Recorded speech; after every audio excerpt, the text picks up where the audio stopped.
আপনাদের অ্যাডভান্স ঈদের শুভেচ্ছা। আপনাকে ঈদ মোবারক। তা আমিও যা দেখলাম আপনারা একই জিনিস দেখছেন। আমি এসে দেখলাম ট্রেনগুলি যেই সময় ছাড়ার কথা তারা ঠিক টাইমে ছেড়ে যাচ্ছে। কোনো ট্রেনেই কোথাও কোনো লেট হচ্ছে না, ঠিক টাইমে মোটামুটি ছেড়ে যাচ্ছে। আর 2 নম্বরে এখানে কোনো কালোবাজারি এবার হচ্ছে না। আমি অনেক যাত্রীর সাথে আপনাকে সামনেও জিজ্ঞেস করছি, আমি এখানে কোনো ধরনের কালোবাজারি হচ্ছে না এবং টিকিট পেতেও কারো কোনো ধরনের সমস্যা হচ্ছে না। তবে আপনারা জানেন যে এখানে 25% প্যাসেঞ্জারে কিন্তু স্ট্যান্ডিং দেওয়া হয়, স্ট্যান্ডিং টিকিট দেওয়া। এখানে এইবারও এই 25% স্ট্যান্ডিংই দেওয়া হয়েছে। এই জন্য অনেক সময় মনে হয় যে স্ট্যান্ডিং প্যাসেঞ্জার কেন, কিন্তু এটা তো সরকারের থেকে দেওয়া, যেহেতু ঈদের সময় তো সবাই নেওয়ার জন্য স্ট্যান্ডিং প্যাসেঞ্জারটা দেওয়া হয়েছে। তা আমি বলবো যে আমি খুবই খুশি যে খুব ভালোভাবেই হচ্ছে। আমার মনে হয় আপনারও খুশি, যে এইবার ঈদ যাত্রাটা ভালো হচ্ছে।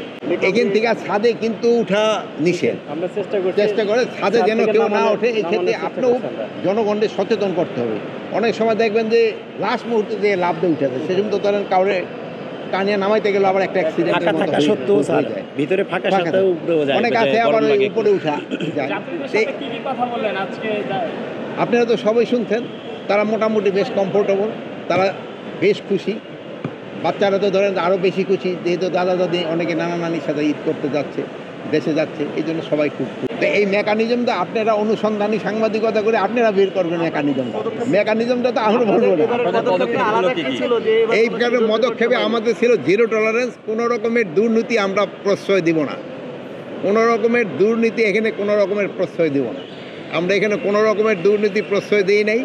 এবং আমাদের যে কর্মচারী আছে রেলওয়ে, তাদেরও ইনস্ট্রাকশন দেওয়া হয়েছিল তারা যেন ঠিক মতো তাদের দায়িত্বটা পালন করে। অনেক সময় আপনারা দেখছেন যে এই কালোবাজারির সাথে কিন্তু আমাদের অনেক সময় এই যে আমাদের কর্মচারীরা অনেক সময় 2-1 জড়িত হয়ে গেছিল। এবার আল্লাহ দিলে একজনও হয় না। আর উপদেষ্টা, আগামীকাল তো ঈদের জামাত অনুষ্ঠিত হবে, আমরা একটা আশা করছি, যেহেতু সৌদি আরবে ঈদ হচ্ছে, সারা দেশের ঈদের জামাতে কোনো ধরনের জঙ্গি হামলা বা এই ধরনের কোনো আশঙ্কা আছে কিনা? না, কোনো ধরনের আল্লাহ দিলে আশঙ্কা নাই, কোনো ধরনের আশঙ্কা নাই। জনগণ খুবই সচেতন, আপনারও খুবই সচেতন।